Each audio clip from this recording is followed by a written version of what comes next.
Faz exatamente 60 anos que o presidente americano John Kennedy foi assassinado nas ruas de Dallas. Evento esse que foi visto por milhares de pessoas, quer ao vivo, quer via filmagens, né? E passados 60 anos, a morte dele ainda é um mistério. Nesse vídeo vamos comentar um pouco sobre a vida e tentar entender um pouco as razões que levaram ao assassinato do presidente americano. Bom, vamos voltar um pouco no tempo e chegar até o avô materno de Kennedy, né, chamado John Fitzgerald. O John Fitzgerald era tido como uma pessoa corrupta que foi eleito com um voto de soldados mortos na Primeira Guerra Mundial ou soldados que estavam no campo de batalha. Então ele foi eleito em 1918, quando a Primeira Guerra Mundial não tinha terminado, os Estados Unidos já tinham entrado na guerra. Então ele usou os votos de soldados mortos e usou isso para a sua eleição, e também de soldados que estavam lutando ainda lá, né? Então, realmente era uma figura, assim, execrável, né? O genro dele, pai do Kennedy, né? O Joseph Kennedy, é chamado de Joseph, é o Joe, como alguns falam, mas o Joseph Kennedy talvez tenha aprendido as malandragens com o sogro, que já nos anos 20, ele, sabendo aconteceu a lei seca nos Estados Unidos, né? O Woodrow Wilson proibiu a venda de álcool em 1920, e aí então isso daí gerou um grande negócio por baixo dos panos, que foi o contrabando de álcool, né? A máfia enriqueceu. Uma das razões da máfia ter enriquecido nos Estados Unidos, ter tido tanta influência nos meios políticos, e também dominado várias atividades, quer escusas, quer não, foi por causa da lei seca. Porque a lei seca, então a máfia dominou o contrabando e aí simplesmente enriqueceu, né? Os mafiosos como Al Capone, Lucky Luciano e outros, Carlos Marcello, tal, enriqueceram. Um que tem um nome estranhíssimo, né? O Santo Traficante, que era o líder lá da Flórida, também enriqueceu. Bom, todos os mobsters, né, como se fala em inglês, enriqueceram durante a lei seca. A lei seca que levantou a máfia. E o Joseph teve contato com a máfia, né, principalmente com o Frank Costello. Como é que era esse jogo de Joseph com o Frank Costello e outros depois da máfia? O Joseph conseguiu lá fazer uma malandragem, que era conseguir álcool via medicamento, porque era proibida a vender álcool para fins de bebida, não para fins de ser usado em medicamento. Olha, ele conseguiu lá umas brechas, né? É lógico, muita esperteza e malandragem. Então ele conseguiu vender isso para a máfia, né? Para Frank Costello. Então ele pegava lá um monte de carregamento que passou ali via corrupção, obviamente, como se fosse para medicamento, mas era direcionado para bebida. Então, aí o Joseph enriqueceu muito com isso. Depois ele ajudou na campanha do Franklin Roosevelt e conseguiu, via Franklin Roosevelt, uma coisa inicial que foi ser foi chefe da Comissão de Valores Mobiliários, ou seja, uma agência que cuidava dos negócios da Bolsa de Valores em Nova York. Diziam que ele era muito esperto nisso e que também tinha feito umas malandragens. E diziam também que ele era tão esperto com esse mercado de ações que pouco antes de estourar a crise de 29, ele vendeu todas as ações dele. Dizem que ele teria conversado com o Engraxate e o Engraxate comentou com ele sobre ações. Então, aí eu falei assim, bom, se o mercado de ações já chegou aos engraxados, significa que é hora de vender tudo. E aí ele teria vendido todas as posições em ações antes da crise de 29, fora umas falcatruas que ele fazia lá. Mas a riqueza dele foi do contrabando de álcool e ligado, né, à máfia, né? Bom, mas ele ajudou na campanha do Roosevelt, trabalhou nessa Comissão de Valores Imobiliários, depois ele quis ser embaixador americano na Inglaterra. E aí ele conseguiu a nomeação do Roosevelt, levou a família para lá, e lá ele deu declarações que desagradaram muito os ingleses, porque ele falou que a Inglaterra ia perder a guerra, que era uma questão de tempo do Hitler invadir a ilha, e que era melhor fazer um acordo com o Hitler. Então, acabou se tornando uma figura impopular, ele teve que voltar, então, para os Estados Unidos. Ele tinha muita sede de poder e também, né, queria ficar muito rico, ter mais dinheiro ainda do que ele tinha e ter poder. Ele queria fazer os filhos deles, deputados, senadores, se possível, presidente dos Estados Unidos. Né? Lembrando que ele perdeu um filho na guerra, né? Ele perdeu um filho em 44. Né? Aí ele voltou para os Estados Unidos, continuou lá nos negócios dele, ele se tornou uma pessoa multimilionária, né? Multimilionária. E aí começou a trabalhar, então, para ajudar o filho, aí sim, né? O John Kennedy. O John Kennedy primeiro se tornou congressista, depois ele se tornou presidente e foi eleito em 1960 presidente. Aí que entra o pai, Joseph. O pai, então, como tinha muitos contatos com a máfia, então ele pediu para a máfia de Chicago conhecido como Chicago Outfit, né? Ele pediu para o líder da ocasião, o Al Capone já tinha sido preso, né? E já não era mais o líder, pediu para o Sam Giancana, que era o líder da Chicago Outfit, ajudar o seu filho para se eleger presidente. A eleição do Kennedy foi muito apertada, ele concorreu com o Nixon, né? O Nixon era então vice-presidente do Partido Republicano, e aí o Kennedy foi indicado pelo Partido Democrata, né? Dizem também que nas primárias também houve muita falcatrua e malandragem, diz que teve compra de votos dos delegados democratas no sul dos Estados Unidos, talvez com o apoio da máfia, e aí conseguiram a indicação do Kennedy. O Partido Democrata então indicou o Kennedy. Só que a eleição Kennedy-Nixon estava muito apertada, então qualquer estado, de qualquer lugar tinha que vencer a eleição. E depois nos Estados Unidos tem aquele problema, né? Porque a eleição na realidade é indireta. A pessoa pode ganhar no voto popular e perder no colégio eleitoral. Fora que cada estado pode organizar a sua eleição de forma distinta, o que gera um jogo muito complexo e que favorece corrupção, coisas estranhas, como mortos votarem, voto por correio, né, e um monte de coisas meio estranhas. E aí então o Joseph teria pedido para o Sam Giancana ajudar o filho dele na eleição.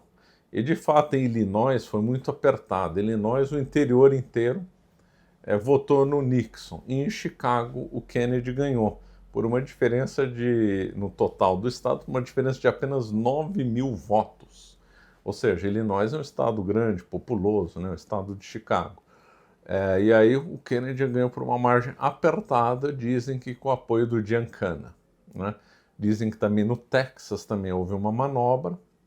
Fato é que ninguém sabe até hoje, porque teve problema de voto aqui e ali, ninguém sabe, aliás, quem ganhou o voto popular na realidade, se foi o Nixon ou o Kennedy. Mas no colégio eleitoral, o Kennedy acabou vencendo e se tornou então presidente aí dos Estados Unidos. E aí dizem, né, segundo essas versões, que o acordo que o pai dele tinha feito com a máfia, dele não perseguir a máfia e de deixar a máfia livre, como estava. A máfia comprava polícia, comprava prefeitos, tinha ligações nas altas esferas do poder, era muito difícil pegar os mafiosos, né? Então, esse teria sido o acordo. Porém, quando o John Kennedy então se tornou presidente, ele nomeou o irmão dele, o Robert Kennedy, por um monte de comissões e tal, e o Robert Kennedy começou a atacar a máfia, começou a perseguir a máfia e também perseguir Jimmy Hoffa. O Jimmy Hoffa era um principal líder sindical dos Estados Unidos que tinha contato com a máfia também. O Jimmy Hoffa tinha aversão completa aos Kennedys, né? E o Robert Kennedy também ficou com aversão ao Hoffa. E o Hoffa tinha ligação com mafiosos também, né? Então, aí começou uma zona de atrito entre mafiosos e o presidente Kennedy, né? Aí a coisa vai indo, o presidente vai governando e tal. Também tem um ponto importante que ele demitiu o chefe da CIA, que era o Alan Dulles, e depois esse Alan Dulles ficou com raiva do Kennedy, pelo menos dizem isso. E ele também fez algumas mudanças na CIA que dizem que desagradou a CIA também. Então ele estava desagradando a CIA, estava desagradando o líder sindical e estava desagradando a máfia. Depois ele vai desagradar a maçonaria também, quando ele denuncia a sociedade secreta que estava fazendo mal para a nação e tal. Não estou defendendo o Kennedy, hein? Kennedy era cheio de amantes, né? Recebeu várias amantes mesmo na Casa Branca. Tinha um péssimo histórico, né, com o avô e o pai ligado à máfia, então não tô querendo defendê-lo e nem as políticas dele, estou falando o que aconteceu. Bom, o objetivo do vídeo é mais a morte, mas isso mostra bem o plano de fundo de como que era a época, ali no comecinho dos anos 60. Bom, já tinha acontecido o golpe de Fidel Castro em Cuba, e o Fidel Castro pôs para correr a máfia que controlava os jogos lá em Cuba, né? Cuba foi colonizada pela Espanha, foi um lugar extremamente próspero. A Espanha, infelizmente, perdeu a guerra hispano-americana para os Estados Unidos. Os Estados Unidos passou a tutelar Cuba e deixou a máfia atuar livremente lá na ilha, principalmente em Havana. Então havia vários negócios escusos que a máfia cuidava lá em Havana, principalmente, né? Com a revolução do Fidel Castro, a máfia então ficou sem negócios lá em Cuba, e afetou principalmente os mafiosos do Sul, o Carlos Marcelo, que era de New Orleans, e o santo traficante, que nome, que era da Flórida. Né? Todos eles tinham contato com todo mundo. Né? A máfia, depois de uns eventos que ligam o Lucky Luciano, ela procurava então evitar que os grandes capos, né, brigassem entre si, porque era melhor para os negócios, claro. Então, Lansky, Bugsy tinha contato com o santo traficante, que tinha contato com o Carlos Marcelo, que tinha contato com a Chicago Outfit, que tinha contato com as 5 famílias de Nova York, que tinha contato com a máfia de Buffalo. A máfia de Buffalo era importante porque era na fronteira com o Canadá, que fazia então o tráfico da bebida, né? A lei seca, esqueci de falar, ela acabou em 1933 com o Roosevelt, né? E aí a máfia teve que explorar outros negócios, né? A máfia tinha não só tráfico, drogas, prostituição, coisas ilícitas, mas ela também atuava em coisas lícitas, né? Como empresas de lavagem de roupa, imóveis, comércio, lojas de rua, etc. Ela trabalhava com extorsão também, sequestro, mas ela também tinha jogos, também trabalhava com roubo, né? Teve o roubo no aeroporto de Nova York, da Lufthansa, mas eles também tinham alguns negócios lícitos justamente para poder lavar aí o dinheiro. Então a máfia era extremamente poderosa. Então o Kennedy desagradou a máfia, desagradou a CIA, e aí teve um momento crucial nessa história, que foi a invasão fracassada da Baía dos Porcos, em Cuba. Tanto a CIA como a máfia queriam depor e matar o Fidel Castro, para os negócios voltarem lá na ilha. E aí bolaram a invasão da Baía dos Porcos na ilha. Quer dizer, uma coisa completamente delirante, eram só 1.500 homens, as estimativas dos militares eram para 20 mil homens para tomar o poder em Cuba, e enviaram 1.500 homens. Era uma operação destinada ao fracasso. Não sei como é que levaram a cabo uma coisa completamente sem sentido como essa. Bom, essa invasão da Baía dos Porcos envolveu a CIA, secretamente, obviamente, envolveu a máfia, né, que deu o financiamento. No fim, foi um fracasso. Algumas versões dizem que a CIA e a máfia esperavam que o Kennedy, aí sim, fizesse uma invasão da ilha, ou fizesse alguma atuação mais forte contra o Fidel Castro. Ele não fez, e aí isso irritou profundamente a máfia, né, e a CIA, e que aí eles estariam por trás da morte do Kennedy, né? Ninguém sabe quem mandou matar o Kennedy, né? Uns dizem que teve ligação com a CIA, outros que foi a máfia, outros que teve ligação com o Hoffa, outros que foi talvez todos esses interesses juntos, outros dizem que ele desagradou industriais, outros dizem que ele mesmo desagradou o FBI, então ninguém sabe, mas sabe-se que ele desagradou demais a máfia, né, o Kennedy, mas desagradou muito a máfia, também desagradou a maçonaria também, né, mas a máfia principalmente. E aí então, naquele fatídico dia 22 de novembro de 1963, ele então desfila em carro aberto com a esposa, né, a Jacqueline Kennedy, e então ele levou alguns tiros, que dizem, né, o relatório a comissão Warren, dizem que foi dado por Lee Oswald. Só que aí quando você vai ver, lá não dá para contar todos os detalhes, mas aí quando você vai ver estudos de balística, som, vídeo e tudo, foram pelo menos 3 frentes de tiro, uma no armazém, onde supostamente estava o Lee Oswald, um outro prédio e alguém na rua, né? Então teve 3 lugares de tiros diferentes, e não um só. Então não foi só o Lee Oswald que teria dado o tiro. Há contestação dizendo que não foi o Lee Oswald que deu os tiros, foi outra pessoa que se fez passar por ele, o Lee Oswald foi um bode expiatório. Esse Lee Oswald era uma figura curiosa, porque ele tinha contato na CIA, tinha contato com a máfia e foi morar na União Soviética como espião americano, né? Então ele era um homem do sistema. E aí então fica envolvido aí nesse complô, né? Os outros 2 atiradores, bom, primeiro que não tem certeza mesmo se foi o Lee Oswald, né? E os outros 2 atiradores, ninguém sabe até hoje quem atirou, né?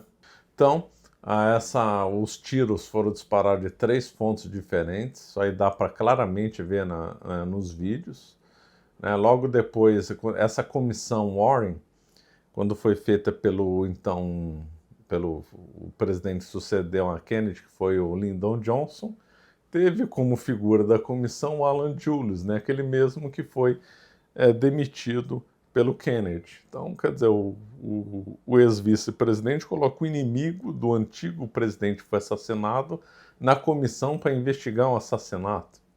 É estranho, né? No fim, essa comissão Warren apenas acusou o Lee Oswald de ter sido o único atirador, que não houve conspiração, foi ele tinha simpatias pela União Soviética e por Cuba, e aí resolveu matar o presidente. Foi essa historinha ridícula que eles querem que a gente acredite que a comissão Warren quis que os americanos acreditassem, né? De fato, se vendeu uma imagem de que o Lee Oswald era favorável à União Soviética, mas isso era de propósito, porque ele foi atuar lá na União Soviética como espião, né? O Lee Oswald, antes de ser julgado, né, ele foi assassinado por Jack Ruby. Inclusive, houve a filmagem do assassinato, né? O Lee Oswald estava sendo conduzido para a prisão, o Jack Ruby entrou lá no meio da turma e matou o Lee Oswald. Esse Jack Ruby era ligado com a máfia, ele era muito ligado ao Carlos Marcello. Ele tinha lá boates no Texas, né? E ele era muito ligado à máfia sulista. Então, óbvio que ele não matou porque ele adorava o Kennedy, como ele declarou depois, mas sim porque a máfia quis esconder aí o caso, o que é muito suspeito, né? Bom, então, ninguém sabe quem mandou matar o Kennedy. Tem aí várias versões. Os documentos ainda não foram, alguma parte dos documentos foram abertos, mas eles integralmente não foram abertos ainda, então a gente não sabe.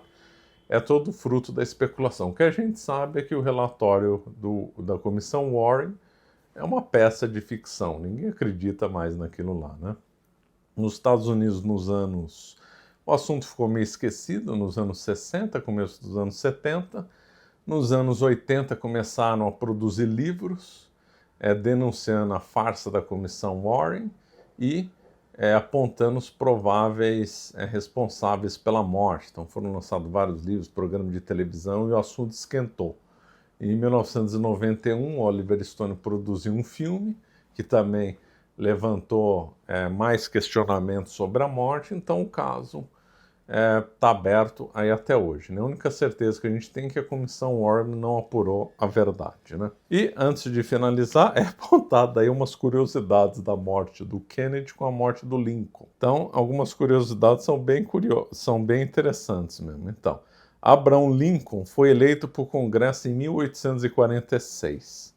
Kennedy foi eleito para o Congresso em 1946. O Lincoln foi eleito presidente em 1860, o Kennedy presidente em 1960. Os nomes Lincoln e Kennedy têm 7 letras. Ambos estavam relacionados com a questão racial, né? Problema com os negros e brancos nos Estados Unidos. Ambos presidentes foram baleados numa sexta-feira. Ambos foram assassinados com um disparo na cabeça. Ambos perderam filhos quando viviam na Casa Branca. Ambos foram assassinados na presença da esposa e algumas curiosidades. A secretária do Kennedy tinha sobrenome Lincoln. Mas aí o que acontece? Aí tem uma versão mentirosa na internet que diz que a secretária do Lincoln também tinha sobrenome Kennedy. Isso aí não é verdade, mas que a secretária do Kennedy tinha sobrenome Lincoln, isso é verdade. E também é verdade que os dois ex-presidentes foram alertados para não irem nos locais onde eles morreram, né? Mas isso também não é coincidência, porque sempre os presidentes são alertados para não ir em tal lugar, para não ir no outro, para por causa de questão de segurança, né? Mas os dois foram alertados para não ir. O Kennedy para não ir em Dallas e o Lincoln para não ir no teatro, né? Ambos os sucessores tinham o sobrenome Johnson, porque o Lincoln foi sucedido por Andrew Johnson, que nasceu em 1808, e o Kennedy foi sucedido pelo Lyndon Johnson, que nasceu em 1908, a coincidência. Aí também falam que o assassino do Lincoln se escondeu num depósito. Não é verdade, ele escondeu num celeiro, para fazer uma inversão, né? Que o Lee Oswald teria matado o presidente num depósito e se escondeu num teatro. E o assassino do Lincoln o matou no teatro e se escondeu num depósito. Mas aí não dá para fazer a relação porque o assassino do Lincoln foi num celeiro, não num depósito. Agora, o que é curioso é que o Lincoln foi morto no Teatro Ford. E o Kennedy foi morto num carro da Ford modelo Lincoln. Então é muito curioso, muito curiosa essas coincidências, né? Aí tem muita gente que fala a teoria da conspiração, aí não passa de bobagem, né? Os eventos têm 100 anos de distância, quase, e isso aí, na realidade, é uma coincidência, mas não deixa de ser uma coincidência aí divertida, né? Bom, para quem quiser saber mais sobre a história dos Estados Unidos e sobre a história do Kennedy, eu escrevi um livro sobre a história dos Estados Unidos, não especificamente sobre o Kennedy. Tem o meu curso História dos Estados Unidos disponível na EVH, os links na descrição. Quem quiser se aprofundar mais, a maioria dos livros, obviamente, estão em inglês. Então, para quem não sabe essa língua, está na hora de aprender. Quer para trabalho, viagem, quer em questão de bibliografia. Então, faça o curso do Jonas Bressan, BioE, que está com uma promoção imperdível até o dia 26, com mais de 50% de desconto. O link na descrição, né? Bom, ficamos por aqui. Obrigado.